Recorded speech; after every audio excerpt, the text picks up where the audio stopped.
गणेश बीज भंडार YouTube channel पर आपका स्वागत है। मैं आज आपसे टाटा रैलीज के रेली नीम प्रोडक्ट के बारे में बात करूंगा। नीम तेल पौधों को प्रभावित करने वाली 200 से अधिक कीट प्रजातियों से प्रभावी रूप से छुटकारा पा सकते हैं। नीम की कीटनाशक विशेषताएं काफी हद तक नीम के अट में पाए जाने वाले अजादिरास्टन के कारण होती है, जो एक विकास नियामक होने के साथ साथ एक शक्तिशाली फीडिंग और ओविपोजिशनल निवारक भी है। अजादिरास्टन गैर वाष्पशील है और एक कीट इसे गंध से नहीं रोक सकता है, लेकिन इसका जवाब देने के लिए इसका स्वाद लेना पड़ता है। अजादिरास्टन का स्वाद कीड़ों में कम से कम एक निवारक न्यूरॉन को उत्तेजित करता है, जो एक एंटीफीडेंट प्रतिक्रिया दिखाते हैं। निवारक न्यूरॉन की ताकत प्रतिक्रियाओं को फीड विरोधी प्रतिक्रियाओं की ताकत के साथ सहसंबद्ध किया गया है। नीम का तेल संपर्क में आने पर घुन, सफेद मक्खी, एफिड और अन्य प्रकार के नर्म शरीर वाले कीड़ों का भी दम घोंट सकता है।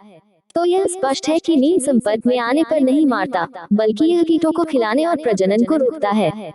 कार्रवाई के ये कई तरीके यह संभावना नहीं बनाते हैं कि कीट और पौधे रोगजनक नीम के प्रति प्रतिरोध विकसित कर सकते हैं। इसके अलावा कुछ कीट जैसे floral thrips, diamond back moth और कई लीफ माइनर जो अकार्बनिक कीटनाशकों के लिए प्रतिरोध विकसित करते हैं या जिन्हें पारंपरिक कीटनाशकों के साथ नियंत्रित करना स्वाभाविक रूप से कठिन होता है, उन्हें नीम के साथ प्रभावी ढंग से नियंत्रित या प्रबंधित किया जाता है, बल्कि यह कीटों को खिलाने और प्रजनन को रोकता है।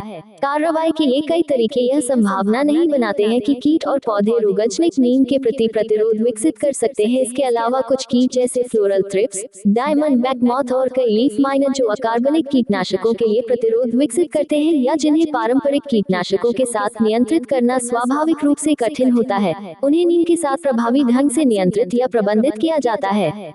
नीम का सबसे महत्वपूर्ण गुण है प्रतिरोधक क्षमता। जब कोई कीट लावा पत्ती पर बैठता है तो लावा भूखा होता है और वह पत्ती पर भोजन करना चाहता है। खिलाने का यह विशेष ट्रिगर मैक्सिलरी ग्रंथियों के माध्यम से दिया जाता है। एक ट्रिगर देता है, एलिमेंट्री कैनाल में क्रमाकुचन तेज होता है, लावा को भूख लगती है और यह पत्ती की सतह पर भोजन करना शुरू कर देता है। जब पत्ती को नीम के उत्पाद से उपचारित किया जाता है तो अजादिरास्टन, सेलानिन और मेलेंड्रियोल की उपस्थिति के कारण आहार नाल में एक एंटीपेरिस्टाल्टिक तरंग होती है और इससे कीट में उल्टी जैसी अनुभूति होती है। इस अनुभूति के कारण कीट नीम उपचारित सतह को नहीं खाता है, उसकी निगलने की क्षमता भी अवरुद्ध हो जाती है। नीम एक जैव कवकनाशी के रूप में नीम के तेल का उपयोग मुख्य रूप से एक निवारक के रूप में किया जाता है और जब रोग दिखना शुरू हो जाता है यह पत्ती की सतह को कोट करता है, जो बदले में कवक बीजाणुओं के अंकुरण को रोकता है। नीम का तेल सड़ांध, फफूंदी, जंग, पपड़ी, पत्ती के धब्बे और झुलस के खिलाफ प्रभावी है। जब नीम के तेल से बने न्यूट्रिजा को मिट्टी में लगाया जाता है तो पौधे राइजोक्टोनिया ब्रासिका जैसे जड़ सड़न कवक के प्रति अधिक प्रतिरोध दिखाते हैं। इसलिए न्यूट्राजा सब्जी उत्पादकों के लिए एक अनुकूल इनपुट है, खासकर जो जैविक प्रमाणीकरण के लिए जाते हैं। नीम एक नेमाटीसाइड के रूप में न्यूट्राजा में उच्च अजादिरास्टन सामग्री परजीवी नेमाटोड के खिलाफ फसलों की रक्षा करने में मदद करती है। नेमाटोड का रासायनिक नियंत्रण महंगा है, खासकर गरीब किसानों के लिए, साथ ही हवा, मिट्टी और पानी के लिए हानिकारक है। नीम के बीज के तेल से बना हमारा न्यूट्राजा नेमाटोड को नियंत्रित करने में कारगर पाया गया है। न्यूट्राजा को हेलिकोडाइलेंचस एरिथ्रिना, मेलियोडोग्ने अरेनेरिया, मेलोडिगाइन इनकग्निटा, प्रेटिलेंचस एसपी, हेप्लोलेमस इंडिकसम, जावनिका जैसी सब्जियों की फसलों में पाए जाने वाले टीजे रूट नॉट नेमाटोड को नियंत्रित करने के लिए जाना जाता है। यह रोडोफोलस सिमिलिस के ट्राइलेंच और हाइंचस जैसे रेनिफॉर्म नेमाटोड को प्रभावित करता है।